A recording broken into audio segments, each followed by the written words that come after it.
Hi.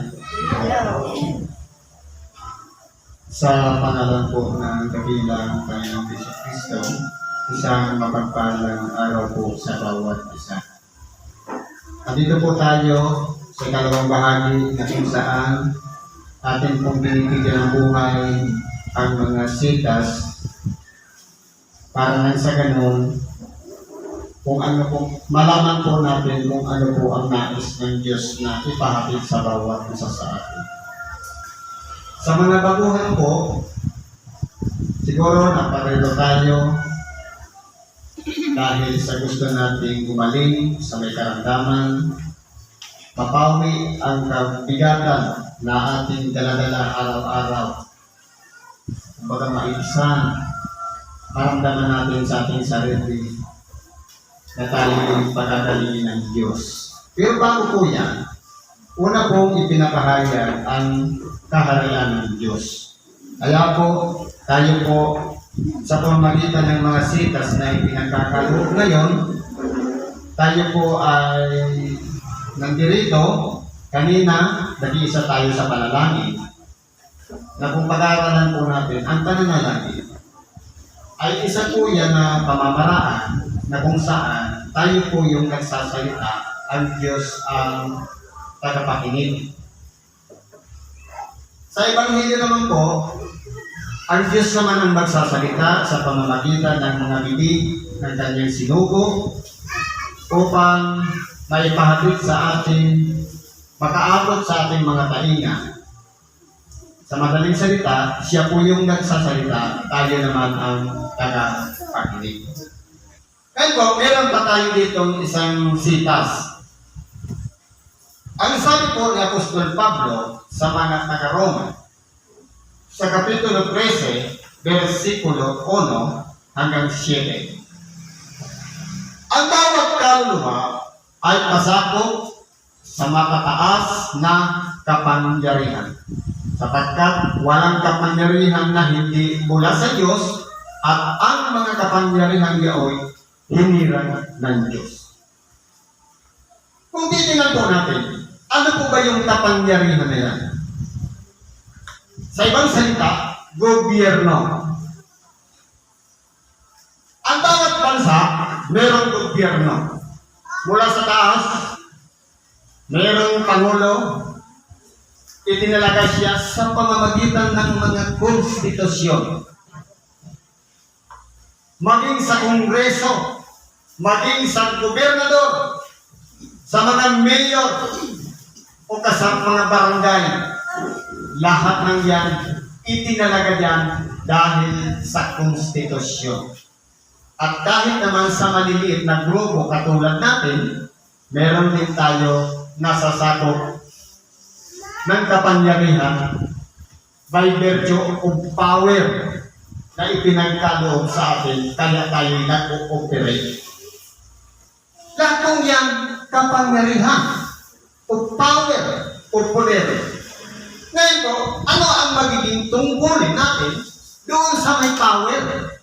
Halimbawa, dito sa grupo natin, mayroong leadership, may pamunuan, may pangulo, may pangkalahatan pangulo. Ibig sabihin, kung tayo po nasa kalagayan lang na member, hindi natin pwedeng pangunahan yung pangulo dahil mayroong nangunguna talagang pangulo. Yun na po yung magpapasakot.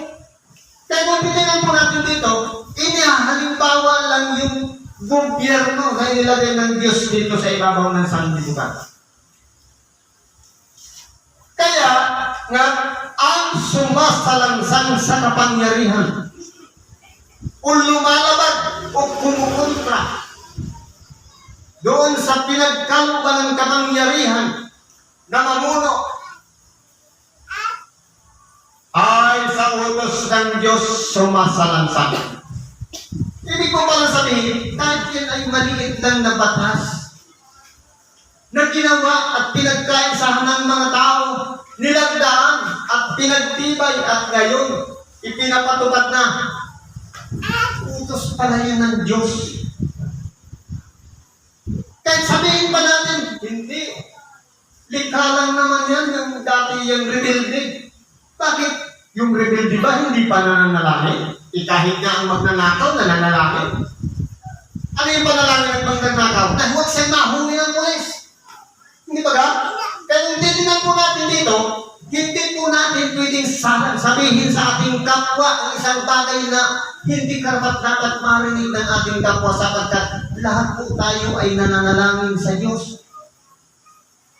Kaso, humahatol po kasi tayo ayon sa anyo at hindi sa laman ng ating mga puso. Paano kung sinasabihin natin, hindi naman pala siya talagang magnanakaw? Pero kilala natin siyang magnanakaw. Nagbago na pala yun, na wala lang ng isang linggo nagbago na, tapos ang tingin pa rin natin magnanakaw. Kaya nangyayari niyan, naghahatol na tayo sa ating kapwa. Nagsisi na pala yung nagbalik loob sa Diyos. Hindi ba ga? Nakakasira na tayo ng ating kapwa. Kaya kung titignan po natin dito, ang sumasalangsang sa kapangyarihan ay sa utos ng Diyos, sumasalangsang. Kaya kung titignan po natin, ano nangyayari ngayon? Dahil masama, hindi na sinusunod, kinukontra na. Kahit ano pa ang gawin natin, dahil yan ang inilagay, na Pangulo kahit hindi natin yan ibinoto, o hindi natin ikinampanya, siya po ang itinalaga ng Diyos para ilagay diyan sa... Hindi ba ka?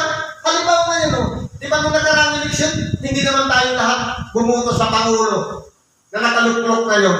Yan yung gagawin natin. Tututulan ba natin yung kanyang ipinapahayag dahil hindi natin siya binoto? Nakalagay nga dun sa moto ng pumilit, Vox Populi, Vox Dei. Ang boses ng karamihan, boses ng Diyos. Ibig sabihin, dahil mas marami yung boto, kinakailangan natin irespeto yung itinalaga ng Diyos na panguluan dito sa ibabaw ng sanlibutan, lalong-lalo na dito sa bansang Pilipinas. Kaya kinakailangan natin magpasakot. Sapagkat ang mga pinuno ay hindi kilabot sa gawang mabuti. Ngayon, kung halimbawa, ang ginagawa natin mabuti, sumusunod tayo sa patakaran o regulamento ng gobyerno, hindi siya kilabot sa mga gumagawa ng mabuti. Hindi niya tayo papansinin. Dahil kahit tingnan natin dyan sa labas, ang mga pulis, ang hinuhuli lang niya at minamatyagan yung mga kriminal, yung mga magnanakaw, siyempre, hindi magiging kilabot sa atin. Malamang kung halimbawa ang pulis ay palagi na lang tayong tinitingnan, maraming personal na may galit yan sa atin. Hindi niya na sinusunod yung tungkulin niya bilang pulis. Kaya po, ang gobyerno itinalaga dito sa ibabaw ng hindi siya kilabot sa gumagawa ng mabuti. Siya sa kilabot sa gumagawa ng masama. Dapat kung ginagawa mo ang masama, ay matakot ka sapagkat hindi walang kabuluhan ang pagdadala niya ng tabak sapagkat siya yung ministro ng Diyos tagapaghiganti sa ikangalit sa gumagawa ng masama. Kaya kung titingnan po natin, hindi ba kapag may naghablot ng bag at itinakbo, hinuhuli ng mga pulis, hinahabol.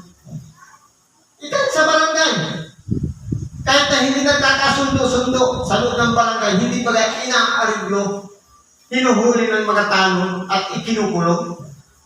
Kaya po, sa gumagawa ng mabuti, hindi kilabot ang gobyerno nito dito sa ibabaw ng sanlibutan. Pero sa gumagawa ng masama, doon po nagpapakita sila ng pagsik dahil ayaw nila na ang magkaroon ng mga masamang pangyayari, yun po ang binabantayan nila. Kaya naririyan yung tagapagpayapa dito sa atin na sa pamamagitan din ng kapangyarihan ipinagkaloob sa kanila. Binigyan sila ng kalayaan para gawin kung ano ang nararapat na nilang gawin para sa gumagawa ng masama. Kaya nga, dapat na kayo'y pasakop, hindi lamang dahil sa kagalitan, kundi naman dahil sa budhi. Ang pagpapasakop po kasi, hindi lang dahil sa kagalitan na takot tayo na kapag gumawa tayo ng masama, ikukulong tayo. Kundi alang-alang na lang sa budhi o konsensya. Sapagkat kung titingnan po natin, ang lahat ng ating mga gawa ay may consequences. Meron siyang kaparusahan sa lahat ng ating mga ginagawa. Kaya nga, kung halimbawa, kahit sabihin pang hindi nahuhuli ng pulis, marahil, ngayon, pansamantala na nakakalaya, pero sa oras na mahanap na siya, hindi po magtatapos ang pagtatago. Hahabulin at hahabulin pa rin at mahuhuli pa rin. Sapagkat meron po silang kapangyarihan. Yung poder na pinagkaloob sa kanila sa pamamagitan ng mga batas o konstitusyon. Kaya ang gagawin lang natin ang sumunod.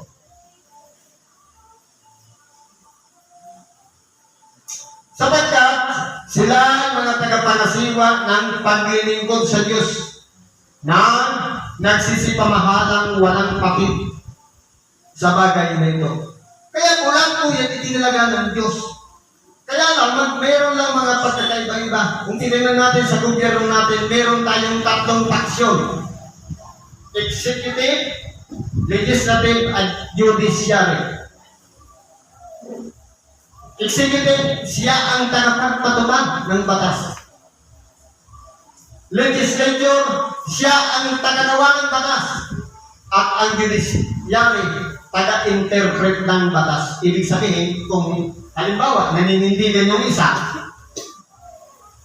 at pagdating pala dun sa Judiciary, mali pala yung pagkakaintindi mo, siya ang tagapag-interpret. Katulad din naman sa ating grupo. Tatlong faction din. Merong pamunuan, merong medium, merong evangelist department. Pantay-pantay din yung tatlo na yan. Pero kinakailangan, siyempre, kung halimbawa, ako, medium, dahil evangelist ako, magpapasakop ako sa evangelist. Ganun po yun. Dahil ako sakop din ng Pangulo, magpapasakop din ako sa Pangulo.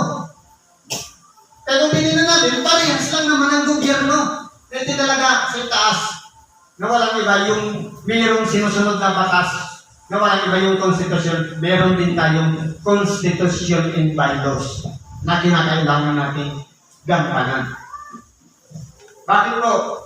Sabi dito sa pinakahuli, ibigay ninyo sa lahat ang sa kanila'y nararapat.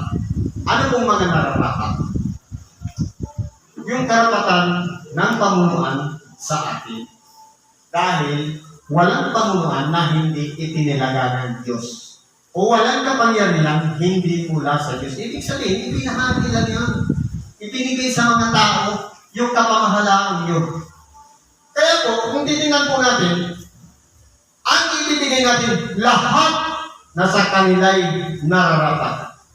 Buwis sa dapat buwisan. Bakit tayo nagbubuwis? Sasabihin natin, binili ko yung lupa. Bakit kinakailangan natin magbuwis? Kung titingnan natin, mula sa ibabaw ng lupa, 1 metro lang naman ang pag-aari natin. At yung pinagpatungan niya sa ilalim, yun ang binubuwisan natin. Sa pagkatuwi, kung meron tayong binili na 10 por 10 o 100 square meters sa ibabaw lang ng 1 meter, yun lang ang binili natin, yung ibabaw.